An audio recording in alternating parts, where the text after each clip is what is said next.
할렐루야. 수요 저녁 예배 나오신 여러분을 주님의 이름으로 환영하고 축복합니다. 이 시간 좌우에 계신 분들과 한번 이렇게 인사해 보실까요? 하나님의 사랑으로 사랑하고 축복합니다. 하나님의 사랑으로 사랑하고 축복합니다. 다시 한번 더 인사해 보겠습니다. 하늘로부터 오는 지혜를 사모합시다. 시작. 하늘로부터 오는 지혜를 사모합시다. 아멘. 사람이라는 존재는 동물과는 다르게 생각하고 말합니다. 지난 시간 우리는 성도의 생활 중에서 이 입에서 나오는 말이 얼마나 중요한지를 나누었었습니다. 여러분의 말은 지난 6월 한 달 동안 언행은 어떠하셨습니까? 상대방을 세워주고 격려하며 또 위로해주고 영혼을 살리는 그런 생명의 언어이셨습니까? 아니면 깎아내리고 짓밟고 죽이는 그런 사망의 언어였습니까? 우리의 말을 통해 사람을 살리는 놀라운 창조를 가져올 수도 있고 동시에 죽음의 길로 내모는 커다란 파괴를 가져올 수도 있다는 사실을 꼭 기억하시면서 이번 7월 한 달은 사랑의 언어, 천국의 언어를 사용하는 우리 모든 성도님들이 되시기를 예수님의 이름으로 축복합니다. 아멘. 이제 오늘은 생각을 통해서 행동하는, 이 생각을 통해서 행동하는 문제에 대해 우리가 함께 살펴보고자 합니다. 사실 인간의 생각은 그 마음의 동기에 따라서 형성되어진다고 해도 과언이 아닐 것입니다. 그런데 이 마음의 동기에 지혜가 있다면 좋은 결과를 이끌어내고 어리석음이 있다면 나쁜 결과가 뒤따르게 되는 것이죠. 하지만 의문이 드는 점이 있다면 야고보는 왜 갑자기 너희 중에 지혜와 총명이 있는 자가 누구냐라고 질문을 했을까라는 겁니다. 본문 13절을 보실까요? 너희 중에 지혜와 총명이 있는 자가 누구냐? 그는 선행으로 말미암아 지혜의 온유함으로 그 행함을 볼지니라. 아멘. 그 이유는 당시 이 교회 안에서 지혜와 지식을 내세우던 사람들이 스스로 지혜와 지식 있는 척 했기 때문입니다. 야고보서 1장과 2장을 연결하여 우리가 생각해 볼 때 이런 사람들이 바로 스스로 선생 노릇하여 사람들에게 혼란을 주었다는 사실을 우리가 알 수 있죠. 또한 야고보에 따르면 지혜가 있다고 해서 무조건 가르치는 선생이 될 수 있는 것은 아니지 않습니까? 지식이 남다르다고 해서 또한 총명하다고 해서 아무나 교회의 지도자로 세울 수는 없었습니다.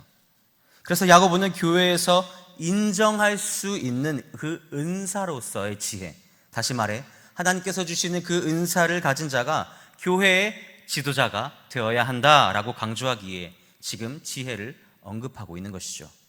그렇기 때문에 이전 본문에서 성도는 특별히 지도자들은 이 말의 실수가 없어야 함을 기록했습니다. 잘 아시는 것처럼 유대인들은 그 어느 민족보다도 지혜를 사모하고 또 지혜를 귀중하게 생각하며 또 지혜 있는 자들을 존중합니다. 우리가 흔히 지식과 지혜를 혼동하는 경우가 있는데 그 차이는 분명합니다. 지식은 어떤 사물이나 정보나 상황을 바로 알고 또 분석 및 인식 그리고 인지하는 것이라면 지혜는 그것을 토대로 혹은 지식이 없다 할지라도 실생활에서 분별하고 또 적용시키는 것이라고 정의 내릴 수 있습니다. 아무리 똑똑하고 가진 지식이 많은 사람이라 할지라도 지혜가 없다면 자신의 그 재능을 10분 발휘할 수 없으며 인간 관계에서도 어려움을 겪게 됨을 우리는 종종 발견하게 됩니다. 그래서 야고보서에서는 어떻게 사는 것이 지혜 있게 사는 것인가 라는 것을 지금 말씀하고 있죠. 우리가 잠언을 읽어보면 지혜의 중요성을 강조한 교훈을 많이 찾아볼 수 있지 않습니까? 그 중에서 한 구절만 살펴보면 잠언 4장 7절에서는 지혜가 제일이니 지혜를 얻으라. 네가 얻은 모든 것을 가지고 명철을 얻을지니라 라고 분명하게 말합니다. 지혜가 얼마나 중요한지를 잘 설명해 주고 있는 구절이죠. 그러므로 지혜가 없는 이 지식은 우리의 삶에 아무런 도움도 되지 못한다라고 할 수 있습니다. 그래서 참된 지혜는 우리의 삶을 통해서 증명되어야 한다. 다시 말씀드립니다. 이 참된 지혜는 삶으로 증명되어야 한다라고 성경은 말씀합니다. 13절을 다시 보실까요? 그는 선행으로 말미암아 지혜의 온유함으로 그 행함을 보일지니라. 아멘. 여기서 말하는 선행이라는 것은 우리가 흔히 생각하는 착한 행실만을 말하는 것이 아니라 우리의 삶의 방식과 또 태도 전체를 뜻합니다. 그러니까 참된 지혜를 가지고 있다면 지식적인 이 변론만을 앞세우지 말고 생활로, 삶으로 증명해내어야 된다라는 것이죠. 그리고 그렇게 언행일치의 삶을 사는 것이 곧 온유함인 줄로 믿습니다. 우리가 욥기서만 읽어보아도 욥의 친구들은 하나같이 다 맞는 말을 하고 있지 않습니까? 그리고 그들의 주장은 내용 또한 굉장히 깊이가 있는 지혜로운 말들이었습니다.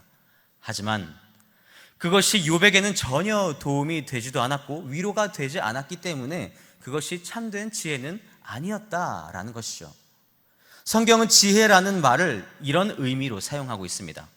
그렇기 때문에 지혜로운 사람은 자신의 삶을 하나님이 내려주신 그 축복을 통해 풍요롭고 아름답게 만들어 나갈 수 있습니다. 그리고 이웃들과의 관계도 좋아지죠.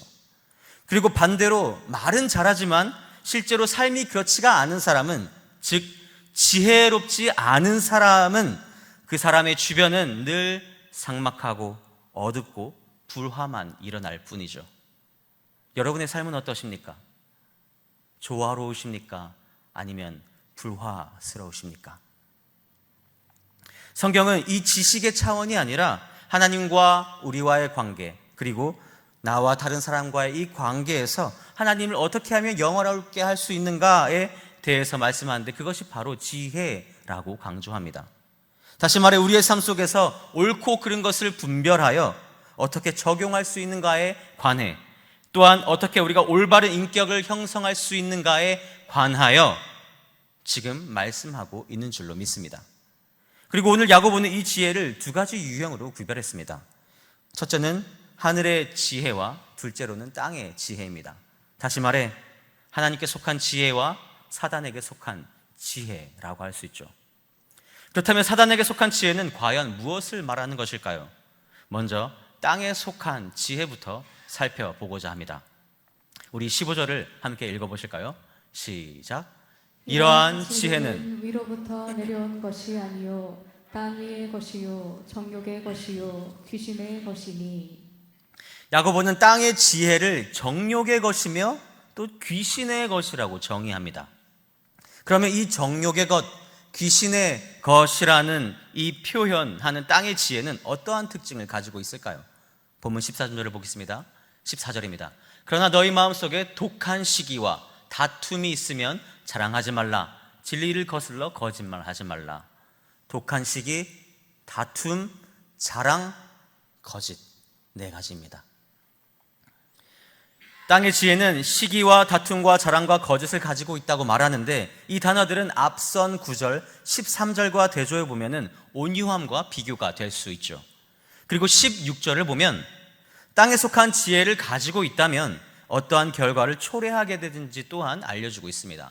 시기와 다툼이 있는 곳에는, 시기와 다툼이 있는 자에게는 혼란과 모든 악한 일이 있음이라.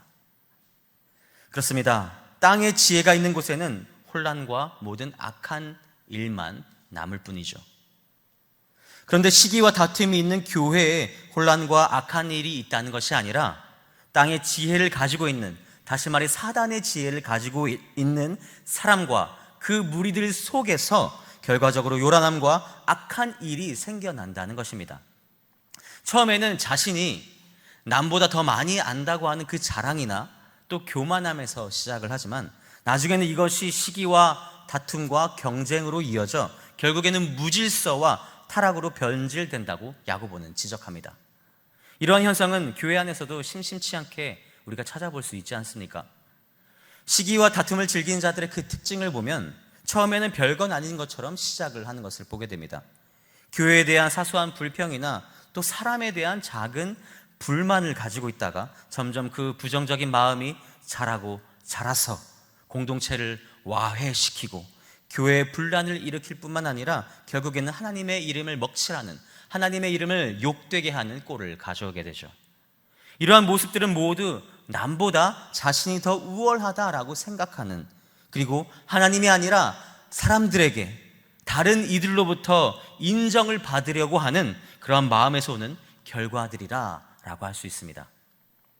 신앙은 결코 지식이 아니라 전인적인 삶이라는 사실을 깨닫지 못하기 때문에 일어나는 현상이라고 할 수 있죠. 사랑하는 여러분, 성도는 알기 위해서가 아니라 행하기 위해서 부름받았음을 믿으시기 바랍니다. 여러분, 알기 위해서 힘쓰십니까? 행하기 위해서 힘쓰십니까? 그렇다면 반대로 하늘의 지혜는 어떤 것일까요? 17절을 함께 읽어보겠습니다. 시작. 오직 위로부터 난 지혜는 첫째 성결하고 다음에 화평하고 관용하고 양순하며 긍휼과 선한 열매가 가득하고 편견과 거짓이 없나니. 아멘.